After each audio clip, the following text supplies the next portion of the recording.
Noches. Estamos en un programa más organizado por la revista Ñaupa. Queremos comentarles que este nuevo programa se transmite por la plataforma de Space y que además es retransmitido por Facebook Live de XYZ Radio. Les invitamos también a conectarse a nuestro canal de YouTube de Revista Ñaupa, al canal de Telegram de @revista Ñaupa, donde ustedes van a poder tener todos los programas que realizamos y además pueden visitar nuestra página en www.revistañaupa.org. Eh, Estamos más o menos a menos de un mes de ir a las urnas para una consulta popular y referéndum que se realizará el 21 de abril, donde realmente muy poca gente sabe qué se va a preguntar, para qué servirá la consulta y qué efectos tendrá la misma. En un escenario donde la violencia sigue creciendo, las denuncias de corrupción permean a todos los espacios de la sociedad, siguen incontrolables las muertes por sicariato, asaltos, crecimiento del desempleo y de otro lado las denuncias de violencia estatal hacia los comuneros de Palo Quemado y Las Pampas en Cotopaxi. Es decir, Ecuador está sumido en una profunda crisis y de todo esto lo vamos a conversar el día de hoy desde dos enfoques. Uno lo dialogaremos con Fernando López. Él ha sido catedrático universitario, es historiador, investigador y es parte del movimiento revolucionario de trabajadores. También nos acompaña Michelle Báez, ella es politóloga y docente universitaria. Ha escrito varios artículos sobre plurinacionalidad, territorios y extractivismo. Su investigación doctoral se titula Estado plurinacional y territorios en conflicto en Ecuador y Bolivia. Acumulación por disposición en el TIPNIS y en la Cordillera del Cóndor.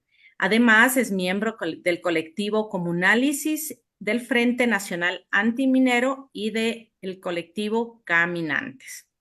Muchísimas gracias, compañeros, por compartir este diálogo. Entonces, vamos a empezar con digamos, con una pregunta general para poder acercarnos al tema que nos ha convocado. Es evidente que en el Ecuador se está atravesando una profunda crisis, por lo menos doble. Es económica, tanto a nivel productivo como de déficit fiscal. Y por otro lado, la violencia ocasionada por la presencia de los grupos del crimen organizado y narcotráfico. Las preguntas del referéndum y consulta popular, que son en total 11, casi en su totalidad, intentan ser respuestas a la violencia del narcotráfico que sufre el país. 8 preguntas giran alrededor de la violencia propiciada por el crimen organizado y el narcotráfico. Una sobre una reforma constitucional para crear una judicatura especializada en temas constitucionales, acciones de protección, habeas corpus, etcétera. Una pregunta para permitir arbitrajes internacionales en temas de inversión internacional. Una para permitir la contratación laboral por horas. Algo de esto también ya lo conversamos en nuestro programa anterior. Según las encuestas, el apoyo social al gobierno oscila entre un 56 y un 70%. Si es así, el gobierno tendría el suficiente respaldo para implementar una política pública que dé respuestas a la crisis. Entonces, ¿cómo entender la convocatoria de esta consulta popular? ¿La consulta popular busca respaldo social y político para solucionar la crisis o tiene otros objetivos? Entonces, podemos empezar con Fernando. Bien, buenas noches, compañeros, compañeras. Gracias por la invitación. ¿Qué debo decir? Había una pregunta, dijiste. Varias. Hay varias. Sí, Bueno, varias. entonces, bueno, a ver, yo creo que esta consulta es un gran engaño. Creo que, creo que el presidente Noboa es un practicante de la posverdad. Sus afirmaciones son siempre medias o un cuarto de verdades y el resto ya sabemos. Y es una mezcla de Javier Milei, Nayib Bukele, Rafael Correa, León Febres Cordero, Alvarito, su papá, a ratos me parece Guillermo Lazo. Es decir, digo esto porque creo que representa al tipo de poder que se ha constituido en el Ecuador a lo largo de las últimas décadas. Esta consulta, digo yo, es un gran engaño, es un gran engaño. Creo que de todas las consultas, y son un montón las que se han hecho en Ecuador y yo he votado, creo que siempre he votado no, ¿no? Y siempre he votado no porque significan esas consultas enormes engaños. Y no se trata de estar en contra del mecanismo de la consulta, porque es un mecanismo que podríamos decir que es un mecanismo democrático, aún en el marco de democracias liberales o aparentemente liberales como la nuestra. Pero por lo general, quienes consultan son los que detentan el poder. Y el propósito de esas consultas es legitimarse para concentrar más poder y restringir o limitar o disminuir el poder de los de abajo. Ese ha sido el sentido de todas las consultas. Recapitulemos algunas. En el año 86, Febres Cordero, luego de el periodo represivo muy fuerte de sus primeros 2 años, lanzó una consulta popular mediante la cual intentaba desestructurar el naciente sistema de partidos políticos que se había establecido en el Ecuador con el retorno a la democracia. Esa consulta la perdió y eso precipitó la crisis política de los años siguientes que tuvieron que ver con un levantamiento militar, el llamado Taurazo, antes de eso, el levantamiento de la base aérea con Vargas Pasos, luego el Taurazo y todo lo demás. Esa consulta la perdió porque en ella los sectores sindicales, los sectores populares, la izquierda de la época, le dijimos no. Evidentemente también los grandes partidos políticos de la época, como la izquierda democrática y la democracia cristiana, también le dijeron que no y la perdió. Un siguiente ejemplo, en el año 95, luego de la mini guerra del CENEPA, el gobierno neoliberal, ya de pleno ajuste neoliberal, de Durán Ballén también lanzó una consulta, creo que eran 11, 15, no me acuerdo cuántos puntos. Él venía prevalido de la popularidad que había rebotado a su gobierno luego del incidente o del conflicto del CENEPA y trató de utilizar ese patriotismo desbordante para hacernos pasar un paquete de reformas neoliberales que contemplaban temas laborales, que contemplaban temas del IES. Y también le ganamos. Y le ganamos a pulso, desde los movimientos sociales, desde una movilización muy fuerte de los jubilados. Siguientes consultas, recordemos la del 2011. Allí Rafael Correa, que tenía acumulado un gran poder, había acumulado un inmenso poder, quiso tener más poder y nos pidió que votemos por él para poder meterle la mano a la justicia y esa la perdimos. Es que a Correa no se le podía en esos primeros años ganar nada. Todo lo ganaba, todo lo controlaba. Y luego hemos tenido la consulta de Moreno, la ganó. Luego la consulta de Lazo la perdió, eso no es novedad que Lazo pierda.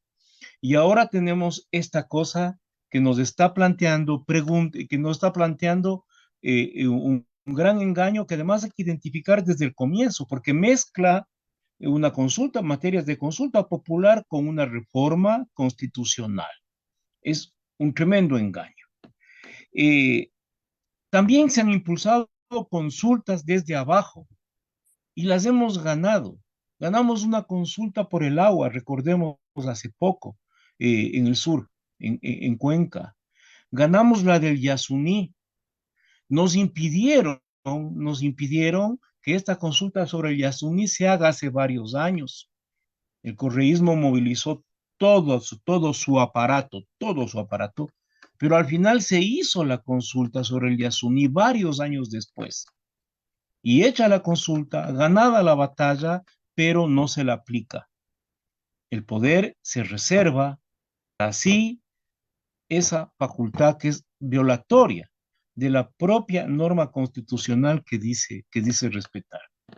Este momento, Novoa está aprovechando este alto índice de aceptación que todavía tiene para lanzar una consulta que no sea plebiscitaria con respecto a su gobierno, ¿no? Porque si fuese no quiere correr ningún riesgo, quiere más bien trasladar la mirada hacia los temas, como se han señalado aquí, que son temas referidos a la seguridad, a, a tratados internacionales, este tema de los arbitrajes, que son temas referidos al campo laboral fundamentalmente. Lo del campo laboral es evidentemente una trampa, ¿no? Por eso digo, es una mezcla de Milei y de Bukele, ¿no? Es una total trampa, porque habla de legislar para los trabajadores que en el futuro se integren a través de la modalidad de horas, es decir, como trabajadores en negro, como se dice, es decir, trabajadores desregularizados por fuera de las grandes conquistas laborales que ha alcanzado la clase trabajadora en el Ecuador a lo largo de décadas y de muchas luchas. Esto es lo que yo puedo decir sobre esta consulta. Es una consulta que además tiene un elemento que es muy atractivo para la población. Esto que llaman los juristas, este populismo legal, populismo penal, populismo jurídico, aumentar las penas. Y en ninguna parte que se conozca el aumento de penas ha logrado enfrentar los problemas de fondo que tienen que ver con el origen de los problemas que se transforman luego en situaciones como la que vivimos nosotros ahora. Ese es el carácter, ese es el sentido de esta consulta. Por eso yo creo que no hay que dudar en votar en las 11 preguntas no. No puede haber ningún motivo de duda. Nadie puede llamarse a engaño. Si no, démonos el trabajo de leer los anexos, porque además son tan tramposos estos mecanismos de consulta que nos incluyen una enorme cantidad de anexos, ¿no? Y esos anexos contienen todas las trampas, todas las violaciones de derechos adquiridos, todos los mecanismos de engaño, ¿no? Que estos gobiernos, como los nuestros, introducen en este mecanismo que, insisto, está concebido dentro de los cánones de las democracias liberales, pero que termina siendo esto no otra cosa que una búsqueda de darle más poder a quien tiene tanto poder, casi como un rey, por el presidencialismo profundizado muchísimo desde la época de Correa y que intenta arrebatar derechos a las clases trabajadoras. Michelle, en esta misma línea, ¿cómo miras tú esta convocatoria a consulta popular, a este referéndum? ¿Qué te deja esta forma en que se ha dado este llamado del gobierno? Bueno, buenas noches con todas, todos. Gracias por la invitación. Nosotros como colectivos que estamos reflexionando permanentemente sobre este avance del capitalismo brutal y voraz por sobre los territorios y por encima de los derechos de los pueblos y también desde la investigación académica y desde la docencia. Estamos sumamente preocupados porque estamos viviendo momentos de violencia sin precedentes en los territorios del Ecuador eh, en favor de los intereses de los capitales extractivos. Y esto tiene una relación directa con estos mecanismos como son la consulta popular, ¿no es cierto? ¿En qué se relacionan, qué tiene que ver esta violencia que se ejerce en los territorios con este tipo de mecanismos que parecerían muy democráticos? Si nos fijamos en los contenidos de las preguntas, como tú bien señalaste al inicio, Marisa, tienen mucho que ver con el tema de las funciones de las Fuerzas Armadas, ¿no? Y se utiliza mucho esta narrativa del crimen organizado, ¿sí? Que por supuesto existe, estamos viendo que afecta a las poblaciones, sobre todo más desatendidas por el Estado, ¿no? Y por allí quiero empezar, es decir, no debemos desvincular el avance de este capitalismo voraz en los territorios de la violencia que está existiendo con respecto a este crimen organizado. El capitalismo, como sabemos, es desde sus orígenes y en sus estructuras fundamentales un sistema absolutamente violento que se reproduce en base al despojo y en base a el despojo violento de las poblaciones y la explotación del trabajo y de la naturaleza. El crimen organizado es una parte de esta economía, es decir, de esta forma de economía, de esta forma del sistema que es el capitalismo. No es una anomalía como se la quiere presentar. El capital eh, criminal, las actividades como lo son el tráfico de drogas, el tráfico de personas, el tráfico de armas, el tráfico de órganos, forma parte de la violencia necesaria para que funcione un sistema capitalista. Y de igual manera, este tipo de actividades criminales también se imbrican en la estructura política de un Estado, de un país, ¿no es cierto? Permean estas estructuras, puesto que el Estado y sus instituciones son necesarias también para que estas actividades funcionen de alguna manera, ¿no es cierto? Lo que pasa es que hay ciertos momentos en los que la institucionalidad logra, digamos, regular de mejor manera estas actividades, mientras que en otros momentos estas actividades se toman completamente estas instituciones. Pero hay una relación, hay una correlación, un vínculo, digamos, ¿no? No hay que pensar que las actividades económicas ilegales están por fuera del sistema, ¿sí? Eso como una primera cuestión. Y por lo tanto, este tipo de actividades generan también la expulsión de las poblaciones que están más desatendidas por el Estado. Estamos hablando de estos jóvenes, estamos hablando de estos niños, adolescentes que caen presas de estas mafias. ¿Por qué? Porque precisamente han sido desatendidos durante décadas, ¿no es cierto? No tienen acceso a educación, no tienen acceso a salud, no tienen oportunidades. Estas poblaciones que no tienen oportunidades forman parte de este capital criminal, lo quieran o no lo quieran, ¿no es cierto? De esta manera, de la misma manera, los territorios son necesarios para la implementación y la expansión de este tipo de actividades criminales, ¿no es cierto? Se necesitan territorios para la instauración de plantaciones, por ejemplo, de coca o para plantaciones de otro tipo de actividades también de tipo ilegal, pero también para la instauración de actividades como, por ejemplo, las actividades extractivas megamineras. Y estas actividades también tienen prácticas criminales y violentas. No hay que confundirse. Entonces, para poder instalar estas actividades en los territorios, es necesario disciplinar a las poblaciones, expulsar a un gran número de poblaciones, ocupar estos territorios y diseñar unos aparatos estatales que tengan el control total de estos territorios.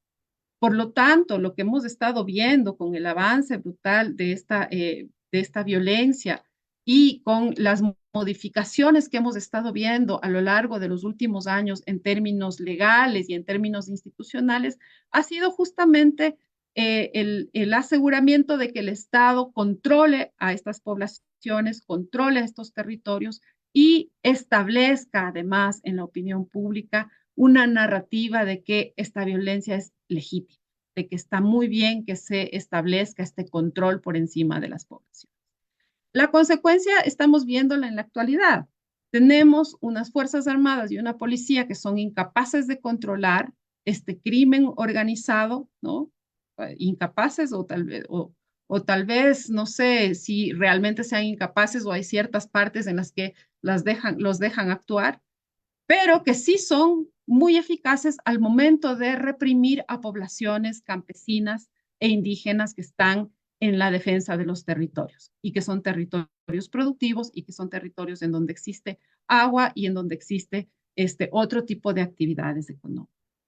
Entonces, al mirar las preguntas de la consulta popular, vemos que hay un fuerte componente de otorgar más poder a las Fuerzas Armadas, a las fuerzas represivas, ¿no es cierto? Hay un fuerte componente de eh, eh, profundizar el castigo de las poblaciones que quisieran rebelarse. Por ejemplo, al ser el uso de esta categoría del terrorismo y de calificar de terroristas, ¿no? A las personas que defienden los territorios. Estamos viendo también que son componentes que están dentro de la consulta popular.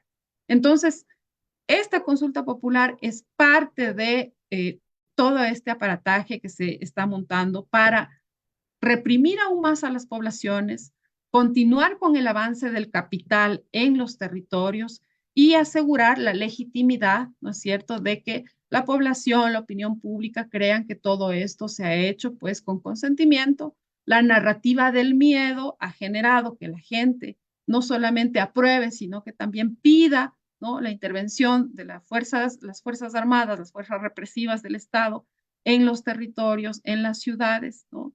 Y con esto, pues, hay un nuevo momento de acumulación capitalista, un recrudecimiento de la violencia, ¿no? Y sus consecuencias horrorosas, como estamos viendo, ¿no? La gente criminalizada, perseguida, y lamentablemente esto parece que se viene para peor. Sí, retomando lo que tú acabas de mencionar, Michelle, digamos, estas formas de represión, de violencia estatal hacia las poblaciones, vemos que no es que no tiene mucha sintonía con la opinión pública, ¿no? Lo que tú mencionabas sobre Bukele, por ejemplo, digamos que acá lo criticamos y vemos estas formas de supuestamente dar respuesta a la violencia en Centroamérica y además, o sea, como una especie de modelo a seguir, tienen sintonía en la opinión pública, ¿no? Hay una especie de que me importismo por lo que está pasando en las poblaciones y además una celebración de estas formas. Y un poco eso es creo yo, la consulta popular, ¿no? Es decir, él está planteando estas preguntas en sus discursos, dice, bueno, yo para poder, digamos, enfrentar estos problemas necesito la aprobación de esta consulta. ¿Es así, Fernando? O sea, ¿qué otras alternativas tenemos frente a eso? ¿Qué hay detrás de eso? Si quisiera que tal vez lo expliques un poco más sobre la consecuencia de ese planteamiento de preguntas y estas otras que nos están filtrando, ¿no? Sobre el tema del trabajo y el arbitraje internacional. Por ejemplo, lo del arbitraje internacional es una pregunta que nadie tiene idea sobre lo que plantea y qué implicaciones tiene eso. Entonces, ¿nos puedes conversar un poco más sobre eso?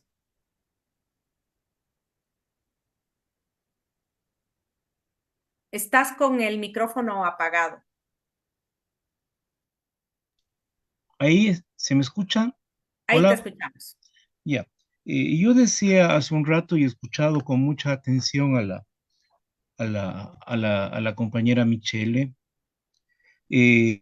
sobre las implicaciones que esto tiene sobre la gente concreta, los campesinos, los pueblos indígenas, la gente que está en las zonas donde se despliegan los proyectos extractivistas.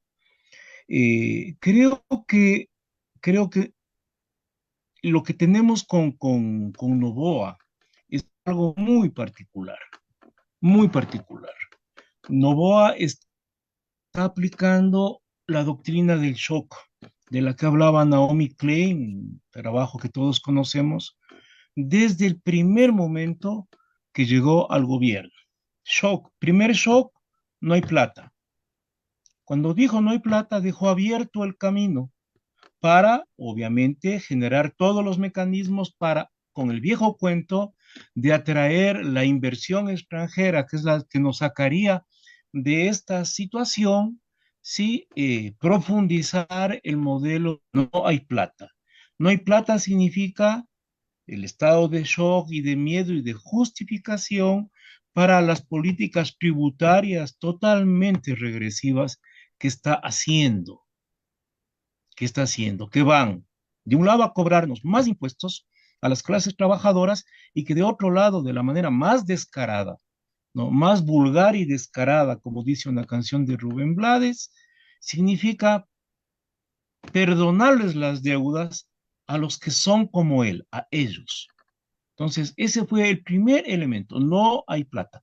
Pero yo hablaba también de que está imponiendo una suerte de posverdad, porque yo no conozco las cifras, no sé si alguien conoce realmente las cifras de la cantidad de dinero que se requeriría, que se habría desfinanciado, etcétera. Ese no hay plata, no adquiere una forma numérica clara, simplemente es un enunciado para imponer el miedo, como se decía hace un rato, para imponer el miedo y para justificar lo que sea. Luego vino el segundo elemento del shock, ¿no? La llamada guerra contra el terrorismo, guerra contra el crimen organizado que él transforma de una manera realmente audaz en guerra contra el terrorismo. Yo he escuchado a juristas de derecha, buenos señores de la derecha, decir que no hay justificación alguna para declarar ni conflicto interno armado ni guerra contra el terrorismo, que lo que hay es el crimen organizado. Pero mira cómo la utilización de terrorismo tiene un contenido de generar un shock, de generar un shock. Y al mismo tiempo, y eso tiene que ver ya con la consulta, con las preguntas de la consulta, al mismo tiempo encasillar a todos los disidentes del proyecto del Gran Capital en esta categoría. Todos son terroristas. Y a mí me llama, obviamente, a la sospecha ver cómo se manipula las actividades recreativas y cómo se mezcla todo esto para justificar que estaríamos frente a una amenaza terrorista. Justamente este fin de semana se suspende un partido de fútbol justamente en la Tacunga, provincia de Cotopaxi, porque habría una amenaza de bomba. Yo todavía no he visto la fotografía de la bomba o de la supuesta bomba o de la dinamita que se iba a estallar. Entonces, eso también es parte de la doctrina del shock. Eso es de un lado Noboa. Noboa, que es el presidente candidato, que se la está jugando para ser candidato y ganar las elecciones del 25, y que al parecer no vacila, no tiene la menor dubitación de hacer lo que sea. ¿Por qué? Porque a esta gente lo único que le interesa, su único propósito en la vida, en la existencia, es el cierre de caja, es ver, es cuánto ganaron y cuánto van a seguir ganando. Decía yo que esta es una mezcla, sí, claro que es una mezcla. Justamente hoy día veía unas declaraciones, ¿no? Y me recordaban a Rafael Correa. ¿De qué está acusando a los comuneros de Palo Quemado? Atrasa pueblos. Atrasa pueblos. Lo mismo que nos dijeron hace 10 años, hace 15 años. Hay una continuidad allí en el modelo autoritario para sostener un proyecto de devastación de la vida, del trabajo, de la naturaleza que se llama este capitalismo globalizado extractivista. ¿Y qué otro reto? ¿Cuál otro gesto de su mentor? Porque diríamos que Rafael Correa aparece como el mentor de este Daniel Noboa. Le dice, bueno, pues si quiere hacer lo que le da la gana, le responde a la dirigencia indígena, ganen elecciones. Correa decía lo mismo. Ahí hay una continuidad, ¿no? Una continuidad clara en un proyecto que es el proyecto de dominación del capital bajo una forma brutal, insisto, devastadora de acumulación de capital. Eso es lo que tenemos al frente. Por eso yo decía hace un momento, pero es que hay que decirle a la gente, no dudemos, ninguna de las preguntas se merece ninguna duda de parte nuestra. Hay que votar por todas, no. Y ahí entra una preocupación que yo tengo. Veo cómo algunos compañeros de organizaciones de izquierda dicen a la 2 y a la 4, o a la 4 o a las 5 nos vamos a oponer, a la no sé cuántitos nos vamos a oponer. ¿Qué cálculo están haciendo? ¿De qué juego politiquero estamos hablando? ¿Es esa gente de izquierda o que se dice representante de los sectores populares una de las grandes responsables de esta situación que señalabas, Maritza, que está pasando la población de aceptar cosas como estas? ¿Qué cálculo político? ¿Qué tranza hicieron? Si hay que oponerse a todas. La pregunta esta sobre el arbitraje es terrible, porque esconde realmente no otra cosa que una maniobra para entregarnos en brazos de las transnacionales, ¿no? Es decir, para que ningún atropello que una transnacional haga a los pueblos, a la naturaleza, a la gente, a las personas, pueda ser llevado a un tribunal donde podrían perder o hasta ser simplemente importunados y tener que delegar sus ejércitos de abogados para defenderse, ¿no? Simplemente se trata del entreguismo más grande. Un entreguismo que ya vimos le hizo pasar apuros a este presidente con el tema de las armas para Ucrania, ¿no? Que a mí me recordaba el episodio ese de la venta de la bandera, ¿no? Que propició el estallido de la Revolución Liberal hace mucho más de un siglo. Allí ya Putin, ¿no? Que es otro déspota, pero le dijo, bueno, aquí los asuntos son estos. ¿Por qué? Porque se alineó.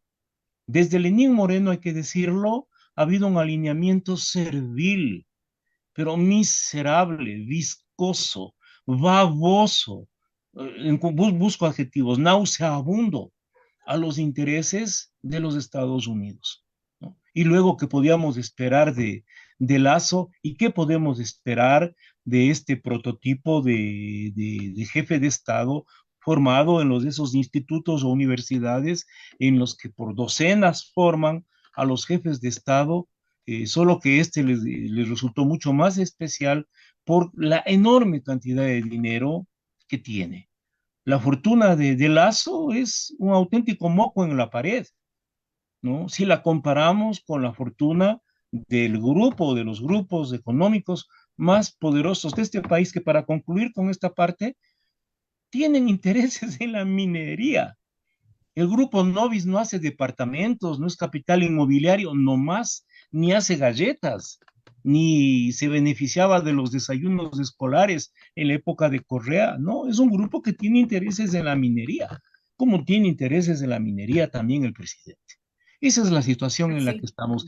No tienen límites, han traspasado ya todos los límites. Si hay algo que se llamaba decencia, aún en términos de la moral dominante o de la moral tradicional o como queramos llamarlo, esa decencia ya no existe. Y detrás de esa indecencia está la prepotencia y está la actuación criminal. Y justamente con eso quisiera, digamos, establecer esta otra pregunta, Michelle, porque Fernando justamente nos está hablando de esta categoría que utilizan mucho los estadounidenses para, digamos, para denostar, para perseguir a sus enemigos que son terroristas, ¿no?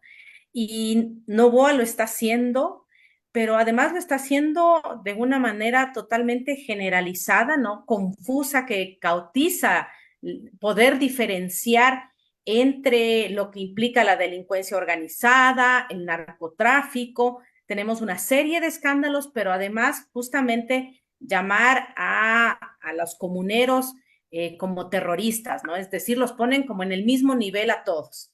¿Qué implica esto, Michelle?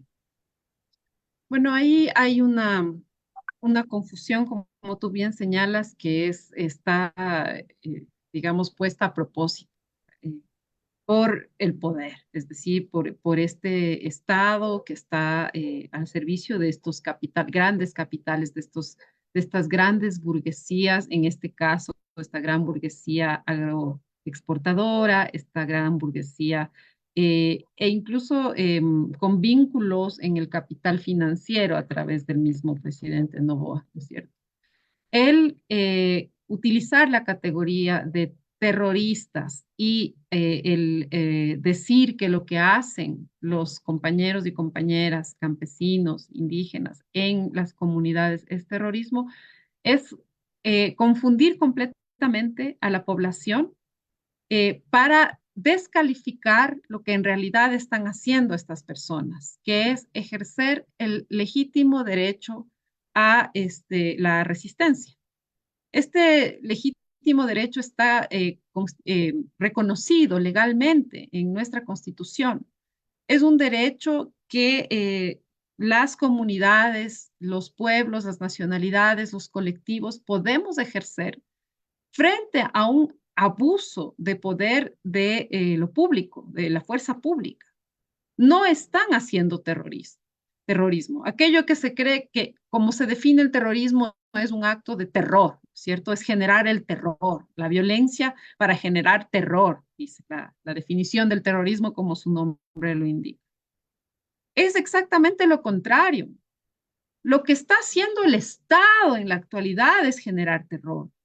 Lo que están haciendo las empresas mineras al contratar paramilitares para reprimir a la población, esos son actos de terror que generan terror en la población.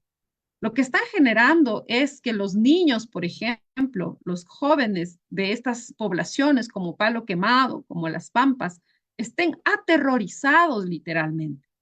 Estos niños, ya hay grupos de observadores de derechos humanos que han ido, han constatado qué es lo que está ocurriendo en estos territorios y han visto que uno de los impactos más fuertes que ha producido la violencia estatal en la actualidad es con estos niños que están absolutamente aterrorizados por la cantidad de policías y militares en su territorio, por la forma en que están utilizando las armas y la fuerza, por el uso de perdigones, que está absolutamente prohibido al momento. Se supone que no se deben usar, se deben usar armas disuasivas en el caso de que estén estas policías en uso legítimo de la fuerza. Pero no es así. Están utilizando perdigones, están utilizando armas de fuego en contra de la población, una población de campesinos que están ejerciendo su derecho a la defensa, su derecho a la resistencia. Entonces, el calificar de terrorismo a estas poblaciones es una argucia del poder del Estado y del capital, ¿no? Y como decía en un inicio, hay esta alianza del capital extractivo, del capital criminal, con la fuerza del Estado, con el Estado, ¿no es cierto? Y es esta violencia que se instala en los territorios la que está generando. ¿Qué hacen las empresas mineras? Desde que llegan a los territorios, se instalan a través de la división de las comunidades. Generan miedo en unas, dan unas pequeñas prebendas a otras y logran dividir a las comunidades. Y aquellas que se resisten, aquellas que no quieren ceder o que no quieren aceptar la presencia de estas actividades extractivas, pues son aterrorizadas por la violencia. Entonces, el uso de paramilitares, el uso de la fuerza pública, de la policía, del ejército, con nuestro dinero, además, porque estamos pagando de nuestro bolsillo a estas fuerzas represivas del Estado, es un acto de terrorismo. Nosotros, como colectivos de defensa de la naturaleza y desde la Academia Crítica, denunciamos a este Estado, a este gobierno de Daniel Noboa como un Estado, como un gobierno terrorista. Eso es lo que está haciendo en la población, ¿no? Y también, por último, quiero en esta parte señalar que estos capitales que están invirtiendo en estos territorios, claro, necesitan de esa violencia para poder luego instalarse allí, ¿no? ¿Qué es lo que ocurre en un momento inicial, cuando los inversionistas llegan, ¿no es cierto? Y por eso se quiere a través de la consulta popular modificar las leyes y la constitución para asegurar que estos capitales tengan una buena inversión y que si la población se levanta, no ellos no pierdan, ¿no es cierto? ¿Cómo funciona? Llegan con una inversión a un territorio, ¿no es cierto? En un inicio y a través de lo que son la bolsa de valores a nivel internacional, ¿no? Se compran y se venden acciones en función de lo prometedor que puede ser un proyecto minero.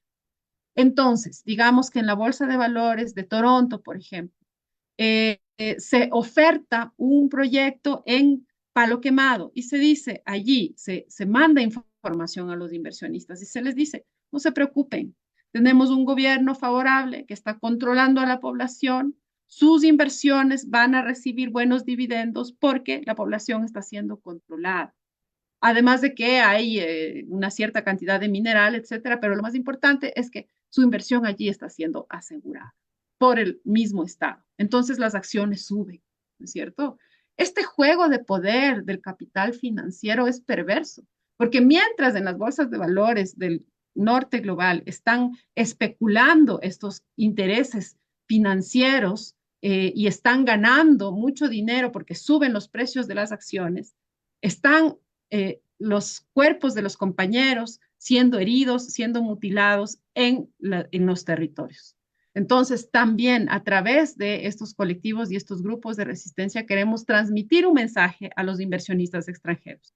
No vengan con estas inversiones al Ecuador porque van a perder, porque la resistencia organizada de los pueblos, los colectivos urbanos que hemos estado en pie de lucha también en las calles, hemos estado ayer frente al Ministerio del Ambiente, nos han reprimido con gases y sin embargo vamos a seguir en nuestro derecho a la resistencia. Les decimos, no vengan aquí, no inviertan aquí, porque esa inversión va a generar sangre y no van a tener las ganancias que quisieran obtener. Entonces, retírense del Ecuador. Ya hicimos varias acciones en años anteriores, grupos organizados de gente que estaba en la resistencia en Intac, siguió un juicio a la Bolsa de Valores en Canadá y por favorecer estos negocios, estas inversiones que generan actividades violentas en el territorio. Vamos a volver a hacer ese tipo de acciones, no vamos a permitir que venga un capital que genere más violencia y tanto la resistencia en los territorios cuanto la resistencia en las ciudades, vamos a estar de pie, luchando, tanto en generando conocimiento desde las aulas también, porque hay una academia crítica que está denunciando lo que está pasando en los territorios también a nivel internacional. Entonces, nuevamente, esos capitales transnacionales y esos inversionistas especuladores que están haciendo dinero a costa de la sangre de la gente, no vengan al Ecuador, no queremos ese tipo de inversiones. Sí, es un escenario muy complejo el que acabas de describir, Michelle, y esperamos que digamos, la gente, las comunidades, la población, tanto urbana y rural, realmente pueda defender sus territorios y amplificar, digamos, la denuncia sobre, digamos, una explotación que nos afecta a la final a todos. Eh, en estos últimos días han circulado algunas encuestas sobre el respaldo social al gobierno y a la consulta popular y nos dicen que se ha reducido el margen de apoyo tanto al gobierno como a su consulta, Fernando. Eh, ¿Tú cuáles factores puedes identificar que están restando ese apoyo al gobierno? Gracias.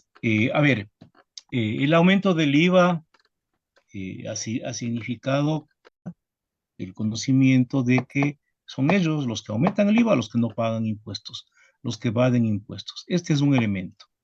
El otro elemento es la prepotencia del presidente de la República. Es que tiene un tufo a prepotencia que, que, que no recuerdo yo, ¿no? Haber visto antes, ¿no? Se nota ese sentido de gran señor, de de gran señor de vidas y de haciendas, como se decía antes, ¿no? Y la gente capta, capta esto, ¿no? Los escándalos como por ejemplo este escándalo en España, denunciado por un portal de la derecha, de esa rancia derecha española, le han hecho daño también, ¿no? Y claro, justamente unos días después de que se conoció ese escándalo, futbolistas de la selección ecuatoriana hicieron algo parecido en un club de nudistas, blandiendo un fajo de billetes porque se habían ido de farra también. La gente sí relaciona estas cosas. Evidentemente hay un ajuste a los presupuestos de salud, de educación. Claro que hay. Claro que hay despidos y mucha demagogia y mucha propaganda, ¿no? Y es que no lo puede controlar todo. La sociedad ecuatoriana tiene vasos comunicantes, tenemos formas de enterarnos de las cosas y de transmitir las cosas, y la gente se va enterando de un conjunto de cosas. Vienen las elecciones y dicen, no es tampoco un escenario totalmente favorable para el presidente candidato porque le asoman competidores, competidores que, a pesar de ser hasta el día de hoy o de ayer sus aliados en el Congreso, van a tener que levantar un discurso distinto al discurso que está sosteniendo el gobierno y entrar en la disputa. Es decir, ya no es solamente él el dueño de la cancha, el dueño del terreno. Las elecciones se vienen y se vienen rápido. Y eso le va a afectar. También le afectan dos cosas más. A mí me parece que tiene que aclararse y tenemos que exigir que se aclare lo que está ocurriendo con la vicepresidenta de la República. ¿Sí? Una señora que está tan lejos de tener mis simpatías por sus posturas ideológicas, sin embargo, me da la impresión que está siendo atropellada. Y atropellada en este juego de que no quieren, no, ya lo dicen muchas voces, de que ella le reemplace al presidente candidato cuando éste se lance a la campaña. Ahí hay disputas y disputas de poder. Y creo que está el tema del Plan Fénix, ¿no? También el tema del Plan Fénix y las amenazas contra el IES. Son cosas que ya están en el aire. Las amenazas contra el IES son terribles, ¿no? Y amenazan con castigarnos a los viejos, ¿no? Como se está haciendo en la Argentina. Por eso digo que esta es una mezcla de Milei, de Bukele, que tiene cosas de Febres Cordero, que tiene cosas de Rafael Correa, que parece tan mentiroso como Lazo. Es decir, es la representación de los poderes, de los que han dominado y dominan todavía. Este tema del Plan Fénix también está revelando las posturas, está desinflándose. Hay voces críticas. ¿Será por intereses particulares? ¿Por qué será? Pero hay voces críticas que yo veo incluso en los canales de televisión de esa derecha pseudo republicana bastante precisa de la llamada buena gente quiteña que asomó la cabeza después de octubre del 19 o en octubre del 19. Le están cuestionando y con argumentos, ¿no? Y con argumentos. El plan Fénix se está derrumbando estos días. Entonces, creo que con la gente hay que reflexionar. La pregunta esta sobre la creación de estas instancias constitucionales de menor jerarquía, ¿no? Tiene que ser colocada en diálogo, en relación con el escándalo Metástasis y el caso Purga. ¿Por qué quieren hacer estas judicaturas de más bajo rango? Precisamente en temas constitucionales, en temas de derechos como estos. ¿Por qué? Evidentemente porque serán mucho más fáciles de controlar. Un trámite en la Corte Constitucional del Ecuador tiene muchísimo más tiempo y siempre habrá alguna voz disidente, ¿no? Por lo menos en los últimos años aparecen ciertas voces disidentes e incómodas. En cambio, es mucho más fácil controlar para los poderes de este tipo a estos jueces, pero si se lo está demostrando en el caso Metástasis, en el caso Purga, ¿cuánto cuesta? ¿Cuánto valen estos jueces? $200,000, $50,000, una fiesta con acompañantes. todo lo que hacía esta gran emprendedora, este modelo de emprendedora que ha sido esta señora Mayra Salazar, ¿no? Podría ser mucho más fácil de hacer. Entonces, a la gente tenemos que sentarnos a reflexionar sobre estas cosas. Es un momento difícil y yo no soy de ninguna manera ni optimista ni pesimista. Creo que hay que ser realista, ¿no? Y la realidad nos dice que nosotros tenemos que seguir luchando, que tenemos que reflexionar profundamente sobre lo que hacemos y cómo hacer las acciones que permitan realmente que toda esta cantidad de atropellos no puedan consumarse en un proceso de cada vez mayor disposición, de cada vez mayor concentración de la riqueza. En un país que desde hace 10 o 15 años ya tiene un 80% de la población económicamente en el subempleo, ¿no? En un país en el cual el 70%, el 70% de graduados universitarios no encuentra trabajo, en el cual no hay realmente ni siquiera la alternativa de un empleo. En ese país, evidentemente, pueden pueden circular a su capricho propuestas autoritarias y tratar de imponerse.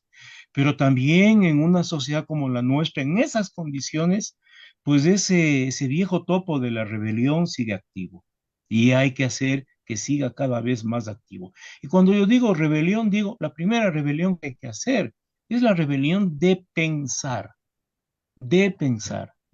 con nuestra Sí, propia cabeza. y sí, justamente en esa línea está la revista Ñaupa que hemos venido y vamos a seguir debatiendo sobre hasta llegar al tema, al escenario post consulta popular. Y para ir cerrando, Michelle, frente al discurso que sostienen los grandes medios de comunicación en apoyo eh, supuestamente crítico al gobierno y a la consulta, no deje espacio a las voces de las organizaciones sociales, ¿no? Justamente estos espacios son los que tratamos de abrir nosotros. ¿Cómo miras tú poder romper ese cerco, intentar evidenciar lo que está sucediendo en la realidad? Por ejemplo, estos elementos de la falta de empleo, el aumento de la violencia, pero y sobre todo esta persecución a los comuneros, a la población de Palo Quemado y Las Palmas. Bueno, sabemos muy bien cómo funciona, ¿no? Este tema de los medios hegemónicos que controlan las narrativas del poder, ¿no es cierto? Y sabemos que son justamente parte de estos aparatos ideológicos del Estado, que son dispositivos que están sirviendo para eso, es decir, para establecer la narrativa que el Estado y el capital quieren, ¿no? Y permear este gran cerco mediático es muy difícil.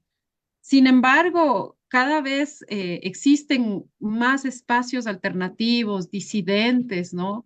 Eh, y también, como este precisamente, pero también creo que poco a poco se va tejiendo y se va rearticulando un campo popular que desde el régimen, digamos, de la Revolución Ciudadana, sufrió gravemente una desarticulación. Es decir, si bien antes, en la época neoliberal, ya las organizaciones sociales sufrieron varios golpes fuertes, ¿no es cierto?, de represión, de persecución.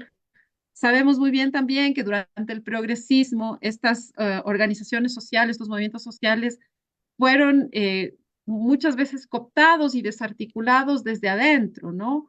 Fue muy sofisticada la forma en que este régimen se adentró en las organizaciones precisamente porque las conocía muy bien, ¿no? Y entonces logró desarticularlas.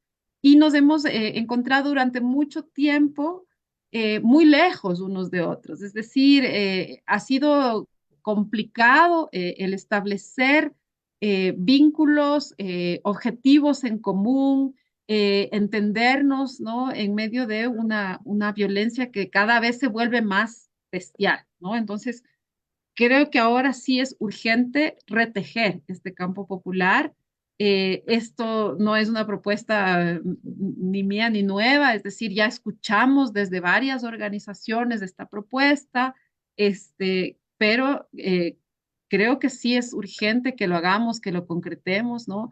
Que la izquierda en general se dé cuenta, nos demos cuenta, pues, que estamos frente a un enemigo poderosísimo y que está en un momento de mucha asimetría de poder, ¿no es cierto? Y que está realmente y que estamos, si no nos unimos, si realmente no retejemos este campo popular, tenemos muy pocas probabilidades de hacerle frente a este enorme poder.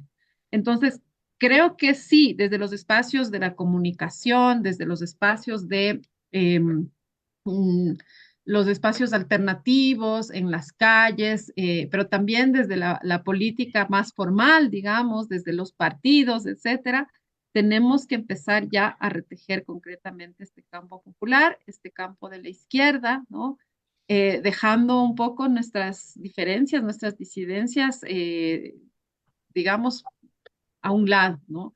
Y es difícil porque sabemos muy bien que hay responsabilidades de la misma izquierda en lo que está pasando en la actualidad, ¿no es cierto? No podemos deslindarnos y olvidarnos de esas responsabilidades. Sin embargo, este momento estamos en una situación tan grave, estamos tan fragilizados, ¿no? Como colectivos, como organizaciones, que tenemos que mirarnos unos a otros, unas a otras como aliados y enfrentar de manera colectiva, de manera conjunta, ¿no? A este gran poder que es la derecha, que está con mucha fuerza ocupando ya el campo político, el campo económico a nivel mundial. Esto no es solamente que sucede en América Latina, esto es una cuestión que se entrecruza entre este fortalecimiento y este avance bestial de la derecha y la ultraderecha y esta disputa hegemónica y contrahegemónica que estamos viviendo como países de América Latina, ¿no? Entre estos gigantes que son China y Estados Unidos. Y eso lo estamos viviendo en nuestros territorios también. O sea, creo que sí es un elemento que hay que tomarlo en cuenta ahora, ¿no es cierto? Como los territorios, los recursos naturales en América Latina en este momento están siendo como presas de una voracidad que viene de ambas partes, ¿no es cierto? Este antiguo hegemón que era Estados Unidos, que está queriendo retomar el control, ¿no? Y por eso tenemos tanta presencia de Estados Unidos y del gobierno directamente, ¿no? De sus Fuerzas Armadas, de su inteligencia, etcétera, de su embajada. En estos momentos retoma el control y el poder que estaba viéndose permeado por China, ¿no? Que estaba avanzando directamente, ¿no? Y que está presente en nuestros territorios. O sea, los grandes megaproyectos, los grandes préstamos y todos muchos de los elementos de nuestra economía están vinculados también a los bancos chinos ahora. Entonces, también hay que tomar en cuenta que en medio de esta gran disputa de Estados Unidos y China por tomar el control, ¿no? De lo que fue lo que es el patio trasero de Estados Unidos, ¿cierto? Tomar este control de los recursos de América Latina y esta subida de la derecha y la ultraderecha a nivel mundial, no tenemos otra opción sino que juntar fuerzas en un gran campo popular y desde la izquierda. Y también global, ¿no? Internacional. Así Sí. es. Bueno, y para ir cerrando con Este, Fernando, ¿cómo miras frente a los resultados de la consulta popular? Si es todavía, digamos, está en disputa o consideras que hay un triunfo inevitable del gobierno de Noboa sobre todo. Fernando, ¿cómo miras? a ver, eso está en disputa. Aunque gane la consulta, la ganancia en la consulta no va a ser como él quiso, pensó todavía hace un mes o hace unos 2 meses. Eso está en disputa. Yo comí las palabras de la compañera. Este es un momento de la unidad, pero debe haber reflexión, debe haber autocrítica. Debemos trazar las líneas que correspondan y unirnos en esta lucha.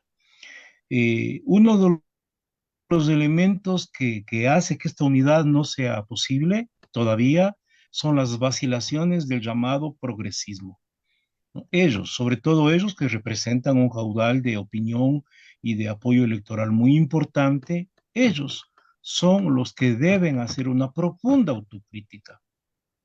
Y solamente cuando ellos hagan eso podrán desligarse de los amos oligárquicos que dominan a ese movimiento. Yo creo que esa es una de las grandes tareas que hay que hacer. Durante el llamado progresismo, más de 800 dirigentes y militantes de los sectores populares fueron judicializados. Pues quisiéramos oír al respecto de eso. Ellos se farrearon las posibilidades de cambios profundos, de reformas sustanciales que eran posibles en el Ecuador de hace 15, de hace 16, de hace 12 años todavía. Queremos ver hacia dónde esa gente realmente, si se dice que es parte de la izquierda, que está en el campo popular, puede hacer un giro, despojarse del caudillo, darle algún juguete a que se entretenga en algún lugar, formarle una academia de caudillos y realmente ponerse en el plano en el que todas las personas con espíritu solidario, democrático, mucho más si se dicen de izquierda, tenemos que estar para enfrentar estos terribles desafíos, estos momentos dramáticos por los que estamos atravesando. Ujú. Bueno, y con... No esperemos que se vengan los 2.000 o 3.000 judicializados del gobierno de Noboa, pues. No basta de judicializados. Hay que abrir otro escenario y es fundamental hacer esta reflexión. Y hacer, solo con esto termino, que las elecciones que se vienen, donde hay intereses legítimos, aspiraciones legítima de ser concejal, alcalde, presidente de la República o lo que sea, no se transformen nuevamente en un obstáculo que impidan que los sectores populares, que este inmenso y diverso campo popular, podamos unirnos para enfrentar problemas de orden estratégico. Juntos, juntos. Muchísimas gracias, Fernando. Antes de Muchísimas esto, gracias, Michelle. antes de que despidas, perdón, Maritza, yo no quiero que despidas esto sin que me permitas hacer memoria de un compañero, gran compañero que acaba de fallecer, que muchas personas no lo conocerán y que su nombre debe ser guardado en nuestros recuerdos. El compañero Fabián Vázquez, un cura de la teología de la liberación, que acompañó durante décadas las luchas de los obreros, las luchas de los pobladores, de los barrios de Quito y donde él estuvo. Es en su memoria y en la memoria de tantos y tantas que debemos también tejer esto que la compañera llama estos lazos de acción y de unidad. Sí, esperamos también ser parte de esos encuentros, seguir con nuestros programas de debate, de crítica y podernos encontrar en estos espacios. Les invitamos justamente a que visiten nuestras redes sociales de Revista Ñaupa. Les invitamos a que participen en el siguiente programa los días jueves. Y con esto finalizamos, digamos, un tema, una vez más, un nuevo enfoque sobre la consulta popular y les esperamos el siguiente jueves. Muchísimas gracias, Michelle y Fernando. Muchas Gracias. gracias a ustedes.